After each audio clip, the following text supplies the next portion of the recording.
জামায়াত ইসলামীর একজন খুবই সিগনিফিক্যান্ট নেতা জনাব শাহজাহান চৌধুরীর বক্তব্য নিয়ে ফেসবুক বেশ সরগরম সকাল থেকে। সরগরম হবারই কথা। আবার যারা জামায়াত ইসলামীকে বা ছাত্র শিবিরকে মোটামুটি একটা লম্বা সময় ফলো করেন তাদের খুব অবাক হওয়ার কথা না। জনাব শাহজাহান চৌধুরী যা যা বলেছেন এগুলোই বলার কথা, উনি বলে ফেলেছেন সামহাউ।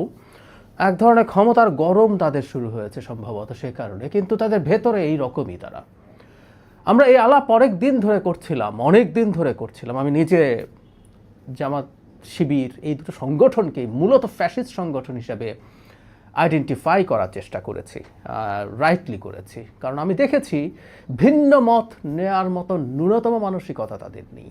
এবং শুধু সেটা না, অ্যাট এনি কস্ট ক্ষমতায় যেতে হবে। ক্ষমতায় যাওয়ার জন্য তারা যে কোনো কিছু করতে পারেন। যাই হোক, জনাব শাহজাহান চৌধুরীর বক্তব্যটা আপনারা একটু শুনে নেবেন। মানে আমি পড়বো কিছু অংশ, কারণ পত্রিকাগুলো নিউজ করেছে, আর স্কোপ থাকলে আমি শেষে এটা জুড়েও দিতে পারি। আপনারা শুনে নেবেন। কারণ হচ্ছে একটা মানুষ কিভাবে বক্তব্য দেন, আমি বহুবার বলেছি, একটা মানুষকে যখন আমরা দেখি বক্তব্য দেওয়ার সময় তার বা শুনলে অনেক বেশি ইনফরমেশন পাই তার ইনফ্লেকশন অফ ভয়েস থেকে। তিনি কিভাবে কি টোনে কথা বলছেন, কোথায় স্ট্রেংথ দিচ্ছেন, কোথাও ইন্টোনেশন কেমন, এবং তার ফেসিয়াল এক্সপ্রেশন এবং বডি ল্যাঙ্গুয়েজ। মানে আমি ওনার শরীরের মধ্যে ক্ষমতায় চলে এসছে বা কাছাকাছি এই ধরনের হ্যাডাম বলি না, সেটা দেখতে পেয়েছি। এবং তার জোরেই তিনি এই টোনে কথা বলছেন, এটা মনে করার যথেষ্ট কারণ আছে। আমি একটু পড়ি। তিনি বলছেন, আমাদের আমিরে জামায়াতকে বলতে চাই, নির্বাচন শুধু জনগণকে দিয়ে নয়। আমি ন্যাশনালি বলবো না, যার নির্বাচনী এলাকায় যারা প্রশাসনে আছেন তাদের অবশ্যই আমাদের আন্ডারে নিয়ে আসতে হবে। আমাদের কথায় উঠবে বসবে, আমাদের কথায় গ্রেফতার করবে, মামলা করবে, আমাদের কথায় গ্রেফতার করবে, মামলা করবে। হাসিনা এভাবে বলেছে, মানে এই আলাপ কেউ করতে পারেন? হাসিনাও একটু চক্ষু লজ্জা মনে হয়ে রেখেছিল। আমরা জানতাম কে করে কি করে, কিন্তু এখানে আর রাগ ঢাক নাই, হাসিনাকে ছাড়িয়ে যাচ্ছেন। তিনি বলেন, জামায়াতে ইসলামের জন্য আজকের এই সুযোগ ভবিষ্যতে আর আসবে না। দুর্নীতির টাকা বাদ দেন, পার্শ্ববর্তী দেশ হিন্দুস্তান থেকে বস্তা বস্তা টাকা দেশে ঢুকবে আর অস্ত্র ঢুকবে, এই বিষয়ে সজাগ থাকতে হবে। তারপর তিনি বলছেন, যার নির্বাচনী এলাকার প্রাইমারি স্কুলের মাস্টারকে দাঁড়িপাল্লার কথা বলতে হবে, উচ্চ মাধ্যমিক বিদ্যালয়ের সমস্ত শিক্ষককে দাঁড়িপাল্লার কথা বলতে হবে, পুলিশ আপনার পেছনে হাঁটতে হবে, ওসি সাহেব আপনার কি প্রোগ্রাম সকালবেলায় জেনে নেবে আর আপনাকে প্রোটোকল দেবে, টিআরও সাহেব যা উন্নয়ন এসেছে সমস্ত উন্নয়নের হিসাব যিনি নমিনি তাকে খুঁজে বের করতে হবে।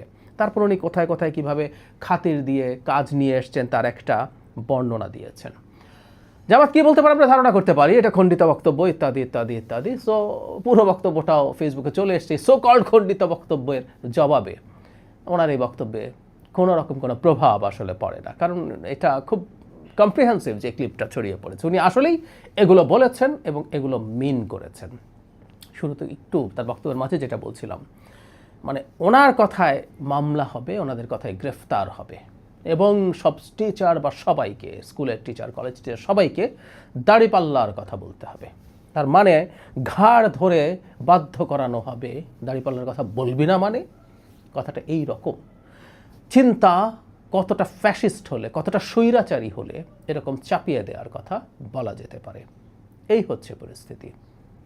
কেউ বলছিলেন, মানে জামাতের লোকজন এই ধরনের একটা আলাপ করার চেষ্টা করেন, এবং একটা ধরনের কৌশল আছে ফেসবুকে, ঠিক সরাসরি জামাতের পরিচয় নেই এই ধরনের লোকজন বলার চেষ্টা করছেন, বিএনপি, আওয়ামী লীগ, জাতীয় পার্টি সবাইকে দেখেছেন ক্ষমতায়, এবার জামাতকে একটু ক্ষমতায় দেখা হোক। শোনা যায় ইদানিং চায়ের টোকানেও কিছু লোক গিয়ে এই ধরনের কথা বলে। আমি একেবারেই নিশ্চিত এটাও জামাতের এক ধরনের মার্কেটিং প্ল্যান। অ্যাপারেন্টলি সাধারণ মানুষ বলে মনে হয় তিনি আসলে জামাতের নিয়োগকৃত লোক, গিয়ে এই আলাপটা তোলেন এবং এই কথা বলার চেষ্টা করেন, এবং এটা কারো মধ্যে স্প্রেডও করছে। জামাত ক্ষমতায় গেলে কি করতে পারে আসলে এই আচরণ দেখেই বোঝা যাবে।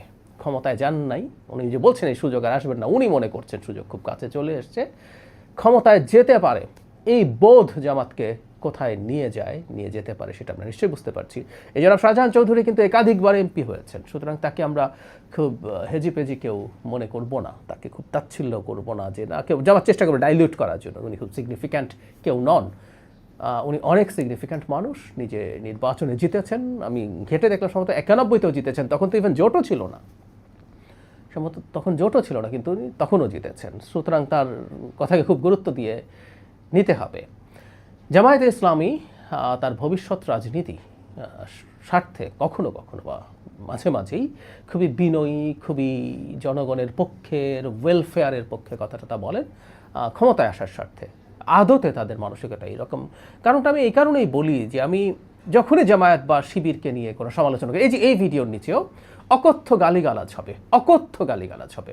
আমি শেখ হাসিনার সময়ও আমার এই চ্যানেল, শেখ হাসিনার সময় দীর্ঘ সময় এই চ্যানেলে কথা বলেছি, টক শোতে কথা বলেছি, এই লেভেলের গালিগালাজ আসলে আমি শুনি নাই, এটা সত্য। আমি হাসিনাকে বিভৎস মানুষ মনে করি, আওয়ামী লীগকে বিভৎস সংগঠন মনে করি, কিন্তু আমি এই লেভেলের গালিগালাজ শুনি না। যে কেউ 5 আগস্ট পূর্ববর্তী সময়ে আমার আওয়ামী লীগের সমালোচনার ভিডিওতে গালিগালাজ দেখে আসলেই বুঝবেন কতটা গালিগালাজ তখনও তো এখন কতটা হয়। তো একটা দল যার সমালোচনা করা যায় না, আমি তো জামাতকে গালিগালাজ করি না, জামাত নিয়ে আমার রিজার্ভেশন আছে, শিবির নিয়ে আমার রিজার্ভেশন আছে, আমি সেটা বলতেই পারি। আইডেন্টিটি পলিটিক্স নিয়ে আমার প্রশ্ন আছে, আমি সেই পলিটিক্স এন্ডোর্স করি না। মুসলিম হলেই সবাইকে ইসলামী রাজনীতি করতে হবে, তাহলে তো বিএনপিতে যে এত মানুষজন আছে তারা কেউ মুসলিম না। তারেক জিয়াকে, বেগম খালেদা জিয়াকে আবার তারা একটু একটু সম্মান দেখানোর চেষ্টা করেন, তো উনিও তো ইসলামী রাজনীতি করেন, তিনি তো জামাত সমর্থন করেন না বা তার দলকে ইসলামী রাজনৈতিক দলে কনভার্ট করেননি। সো ইসলামী রাজনীতি গ্রহণ করে না এমন মুসলিম থাকে, এটা তার চয়েস। এবং কেন আমার চয়েস, কেন আমি আইডেন্টিটি পলিটিক্স, আমি আবারও একটু বলি, সেটা ধর্মের নামে হোক, ভারতে ধর্মের নামে হচ্ছে, হিন্দুত্ববাদের নামে হচ্ছে, পশ্চিমে হচ্ছে রেসের নামে, কোনো না কোনো ফর্মে। আমি ট্রাম্পকে পছন্দ করি না, মোদির রাজনীতি পছন্দ করি না, আমি জামাতের, বা শুধু জামাত না, ইনফ্যাক্ট অল দ্য পার্টিস যেগুলো ইসলামী রাজনীতি করে সেগুলো, এটা আমার চয়েস। আমি একজন লিবারেল ডেমোক্র্যাট, আমি একজন মধ্যপন্থী মানুষ, আমি সেই রাজনীতি চাই। সেটা নিয়ে যখন কথা বলতে চাই, সেটার জবাবে যে অকথ্য গালিগালাজ আমাকে করা হয়, হুমকি দেওয়া হয়, এটা একটা গণতান্ত্রিক দল করে না। গণতান্ত্রিক দল মানেই হচ্ছে সে সমালোচনা অ্যাগ্রি করবে, পারলে এনগেজ করবে, সমালোচনার জবাব দেবে, না হয় কিছু করবে না। গালিগালাজ করা, অবশ্য আমি গালিগালাজ অফ করি না, আমি প্রায় বলি যে কমেন্ট আমার খোলা থাকে, গালিগালাজ করতে পারেন, এর মাধ্যমে অন্তত চরিত্র চেনা যায়, জানা যায়। বিশেষ করে একটা দল, যে দল নিজের এবং তার ছাত্র সংগঠনের নামের সাথে ইসলাম আছে, সেই দল যখন এগুলো করে, এগুলো আমরা অনেক আগে থেকেই বুঝেছি। আর একটা কথা আমি প্রায় বলি, ছাত্র শিবির কি বস্তু, এটা আসলে আমি কলেজে যখন পড়ি, এইচএসসিতে, সেই কলেজ শিবির প্রভাবিত কলেজ ছিল, আমার খুব কাছ থেকে দেখা আছে। অ্যাপারেন্টলি কিছু ভালো আচরণ মানুষের সামনে করা, আর ভেতরে কি হয় না হয় আমার খুব কাছ থেকে দেখা আছে। আমি হস্টেলে থাকতাম, সুতরাং এগুলো আমার খুব দূরের বস্তু না। আর একই সাথে জামাত বা শিবির এই সমাজেই থাকেন, এই সমাজে থেকেই তারা তাদের কর্মকাণ্ড চালান, তাদের মানসিকতা, তাদের চিন্তা জানা আছে। জামাতের ইনসাইডারদের কাছ থেকে শোনা আছে, যারা একটা সময় জামাতে ছিলেন, ওখান থেকে বেরিয়ে আসছেন, বেরিয়ে এসে কোনোভাবে কোনো পার্টি করছেন না বা কোনো পার্টিতে ইনভলভড হয়েছেন বা অন্য পার্টি তৈরি করেছেন, এই ধরনের মানুষজনের কাছ থেকে জানা যায় ভেতরে ভেতরে কতটাও গণতান্ত্রিক এবং ফ্যাসিস্ট জামাত। তার অভ্যন্তরীণও ভিন্ন মত তারা সহ্য করেন না, এই ধরনের মানসিকতা জামাতে আছে। এগুলো নতুন কিছু না, অনেকে হয়তো খুব অবাক হয়েছেন, আমি বিন্দুমাত্র অবাক হইনি। এবং আমি এটা অবশ্য এই দেশের জনগণকে বলতে চাই, জামাত ক্ষমতায় আসলে কি করতে পারে এটা একটু দেখে রাখুন সবাই। খুব চমৎকার একটা প্রদর্শনী জনাব শাহজাহান চৌধুরী করলেন, আমি তাকে ধন্যবাদ দিতে চাই। জামাতের ভেতরের চেহারাটা তিনি কিছুটা হলেও, এটাও পুরো চেহারা না, কিছুটা হলেও তিনি সামনে নিয়ে এসছেন। ক্ষমতার গরমে একটু হ্যাডাম তৈরি হচ্ছে সম্ভবত, এটা আমাদের জন্য ভালো, নিশ্চিতভাবেই ভালো করেছেন, সেজন্য তাকে অবশ্যই ধন্যবাদ জানাই।